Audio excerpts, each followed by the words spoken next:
नमस्कार दोस्तों, स्वागत है आपका हमारे YouTube चैनल में। आइए सुनते हैं आज की कहानी।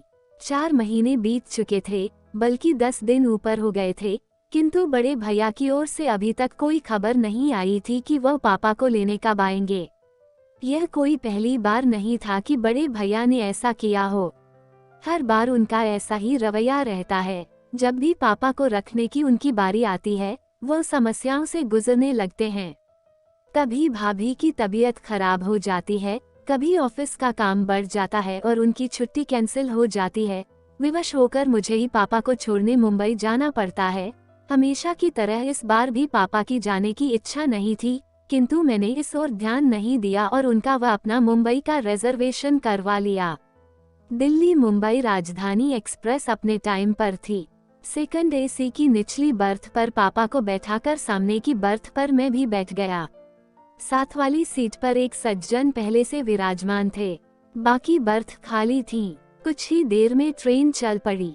अपनी जेब से मोबाइल निकाल मैं देख रहा था, तभी कानों से पापा का स्वर टकराया, मुन्ना, कुछ दिन तो तू भी रहेगा ना मुंबई में। मेरा दिल लगा रहेगा और प्रतीक को भी अच्छा लगेगा। पापा के स्वर की आर्द्रता पर तो मेरा ध्यान गया नहीं, मन ही मन में खींच उठा। कितनी बार समझाया है पापा को कि मुझे मुन्ना न कहा करें, रजत पुकारा करें। अब मैं इतनी ऊंची पोस्ट पर आसीन एक प्रशासनिक अधिकारी हूँ। समाज में मेरा एक अलग रुतबा है, ऊंचा कद है, मान सम्मान है। बगल की सीट पर बैठा व्यक्ति मुन्ना शब्द सुनकर मुझे एक सामान्य सा व्यक्ति समझ रहा होगा। मैं तनिक जोर से बोला, पापा, परसों मेरी गवर्नर के साथ मीटिंग है, मैं मुंबई में कैसे रुक सकता हूँ। पापा के चेहरे पर निराशा की बदलियां छा गईं। मैं उनसे कुछ कहता, तभी मेरा मोबाइल बज उठा। ऋतु का फोन था। भर्राए स्वर में वह कह रही थी, पापा ठीक से बैठ गए न? हाँ, बैठ गए हैं। गाड़ी भी चल पड़ी है। देखो, पापा का ख्याल रखना, रात में मेडिसिन दे देना, भाभी को भी सब अच्छी तरह समझा कर आना। पापा को वहाँ कोई तकलीफ नहीं होनी चाहिए। नहीं होगी। मैंने फोन काट दिया। ऋतु का फोन था, न मेरी चिंता कर रही होगी। पापा के चेहरे पर वात्सल्य उमड़ आया था। रात में खाना खाकर पापा सो गए। थोड़ी देर में गाड़ी कोटा स्टेशन पर रुकी और यात्रियों के शोरगुल से हड़कंप सा मच गया। तभी कंपार्टमेंट का दरवाजा खोलकर जो व्यक्ति अंदर आया, उसे देख मुझे बेहद आश्चर्य हुआ। मैं तो सोच भी नहीं सकता था कि रमाशंकर से इस तरह ट्रेन में मुलाकात होगी। एक समय रमाशंकर मेरा पड़ोसी और सहपाठी था। हम दोनों के बीच मित्रता कम और नंबरों को लेकर प्रतिस्पर्धा अधिक रहती थी। हम दोनों ही मेहनती और बुद्धिमान थे, किंतु न जाने क्या बात थी कि मैं चाहे कितना भी परिश्रम क्यों न कर लूं, बाजी सदैव रमाशंकर के हाथ लगती थी। शायद मेरी ही एकाग्रता में कमी थी। कुछ समय पश्चात पापा ने शहर के पॉश एरिया में मकान बनवा लिया। मैंने कॉलेज चेंज कर लिया और इस तरह रमाशंकर और मेरा साथ छूट गया। 2 माह पूर्व एक सुबह मैं अपने ऑफिस पहुंचा। कॉरिडोर में मुझसे मिलने के लिए काफी लोग बैठे हुए थे। बिना उनकी ओर नजर उठाए मैं अपने केबिन की ओर बढ़ रहा था। यकायक एक व्यक्ति मेरे सम्मुख आया और प्रसन्नता के अतिरेक में मेरे गले लग गया। रजत यार, तू कितना बड़ा आदमी बन गया। पहचाना मुझे? मैं रमाशंकर। मैं सकपका गया। फीकी सी मुस्कुराहट मेरे चेहरे पर आकर विलुप्त हो गई। इतने लोगों के सम्मुख उसका अनौपचारिक व्यवहार मुझे खल रहा था। वह भी शायद मेरे मनोभावों को ताड़ गया था। तभी तो एक लंबी प्रतीक्षा के उपरांत जब वह मेरे केबिन में दाखिल हुआ, तो समझ चुका था कि वह अपने सहपाठी से नहीं, बल्कि एक प्रशासनिक अधिकारी से मिल रहा था। उसका मुझे सर कहना मेरे अहम को संतुष्ट कर गया। यह जानकर कि वह बिजली विभाग में महज एक क्लर्क है, जो मेरे समक्ष अपना तबादला रुकवाने की गुजारिश लेकर आया है, मेरा सीना अभिमान से चौड़ा हो गया। कॉलेज के प्रिंसिपल और टीचर्स तो क्या, मेरे सभी कलीग्स भी यही कहते थे कि एक दिन रमाशंकर बहुत बड़ा आदमी बनेगा। आज मैं कहां से कहां पहुंच गया और वह पिछली स्मृतियों को पीछे धकेल मैं वर्तमान में पहुंचा तो देखा, रमाशंकर ने अपनी वृद्ध मां को साइड की सीट पर लिटा दिया और स्वयं उनके करीब बैठ गया। एक उड़ती सी नजर उस पर डाल मैंने अखबार पर आंखें गड़ा दी। तभी रमाशंकर बोला, नमस्ते सर, मैंने तो देखा ही नहीं कि आप बैठे हैं। मैंने नम्र स्वर में पूछा, कैसे हो रमाशंकर? ठीक हूँ सर। कोटा कैसे आना हुआ? छोटी बुआ की बेटी की शादी में आया था, अब मुंबई जा रहा हूँ। शायद आपको याद हो, मेरा एक छोटा भाई था। छोटा भाई? हाँ याद आया, क्या नाम था उसका? मैंने स्मृति पर जोर डालने का उपक्रम किया, जबकि मुझे अच्छी तरह याद था कि उसका नाम देवेश था। सर, आप इतने ऊंचे पद पर हैं, आए दिन हजारों लोगों से मिलते हैं, आपको कहाँ याद होगा? देवेश नाम है उसका सर। पता नहीं उसने मुझ पर व्यंग्य किया था या साधारण रूप से कहा था, फिर भी मेरी गर्दन कुछ तनसी गई। उस पर एहसान सा लादते हुए मैं बोला, देखो रमाशंकर, यह मेरा ऑफिस नहीं है, इसलिए सर कहना बंद करो और मुझे मेरे नाम से पुकारो। हाँ तो तुम क्या बता रहे थे? देवेश मुंबई में है। हाँ रजत, उसने वहाँ मकान खरीदा है। 2 दिन पश्चात उसका गृह प्रवेश है। 4-5 दिन वहाँ रहकर मैं और अम्मा दिल्ली लौट आएंगे। इस उम्र में इन्हें इतना घुमा रहे हो? अम्मा की आने की बहुत इच्छा थी। इंसान की उम्र भले ही बढ़ जाए, इच्छाएं तो नहीं मरती न। हाँ, यह तो है। पिताजी कैसे हैं? पिताजी का 2 वर्ष पूर्व स्वर्गवास हो गया था। अम्मा यह दुख झेल नहीं पाई और उन्हें हार्ट अटैक आ गया था, बस तभी से वह बीमार रहती हैं। अब तो अल्जाइमर भी बढ़ गया है, तब तो उन्हें संभालना मुश्किल होता होगा। क्या करते हो?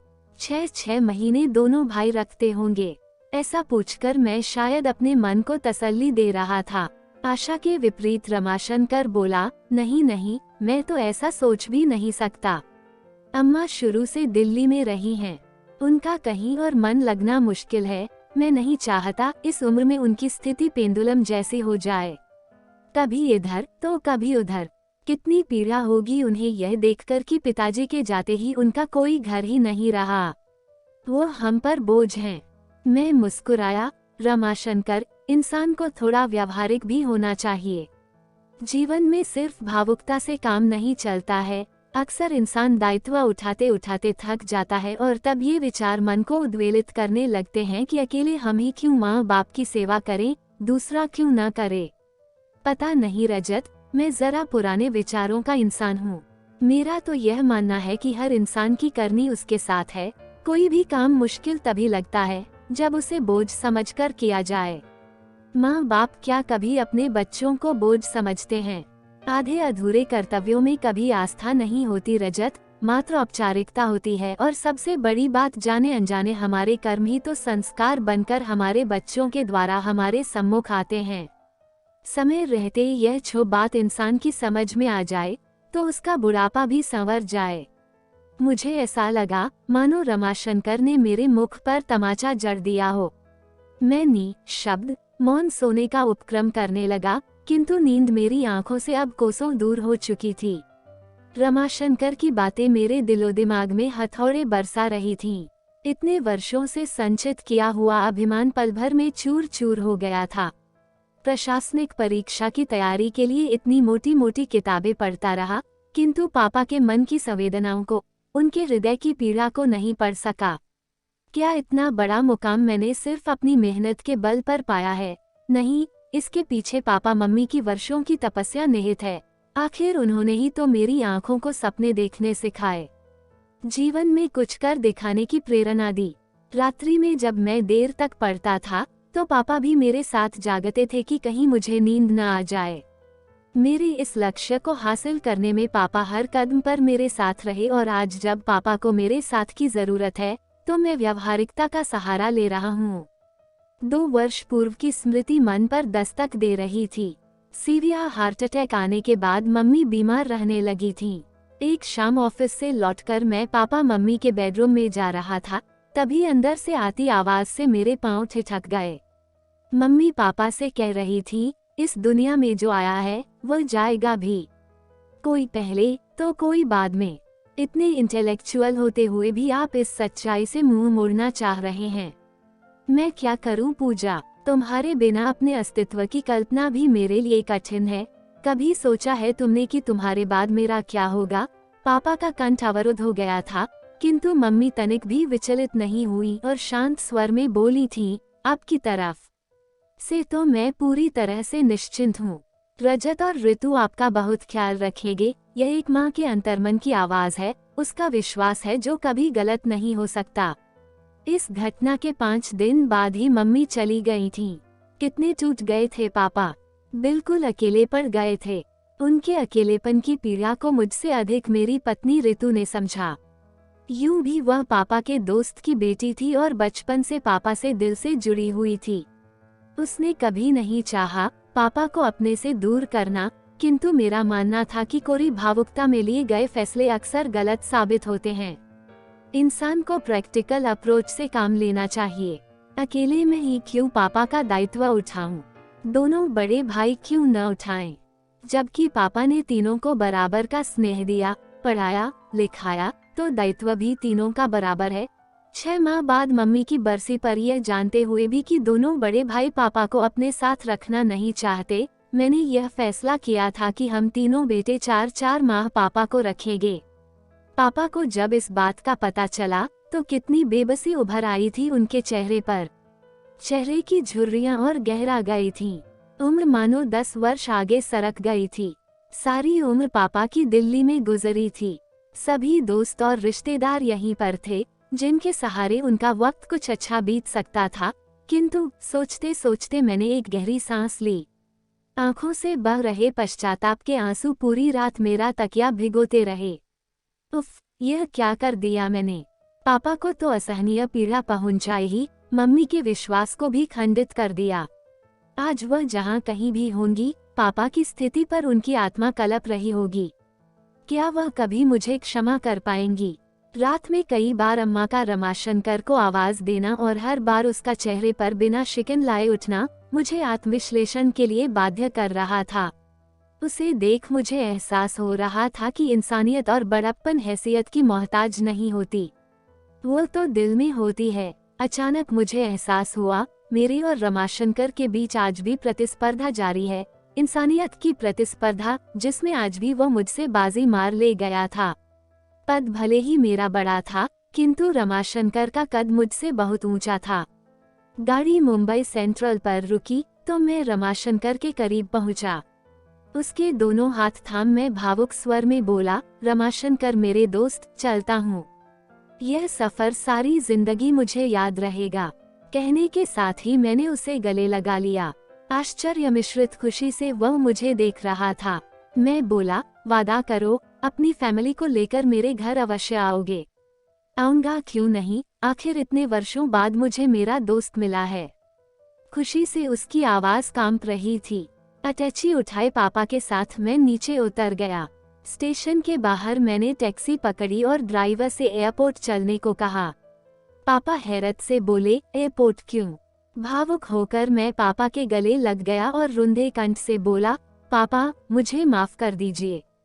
हम वापस दिल्ली जा रहे हैं। अब आप हमेशा वहीं अपने घर में रहेंगे। पापा की आंखें नम हो उठी और चेहरा खुशी से खिल उठा। जुग जुग जियो मेरे बच्चे। वह बुदबुदाए। कुछ पल के लिए उन्होंने अपनी आंखें बंद कर ली, फिर चेहरा उठाकर आकाश की ओर देखा। मुझे ऐसा लगा मानो वह मम्मी से कह रहे हों, देर से ही सही, तुम्हारा विश्वास सही निकला।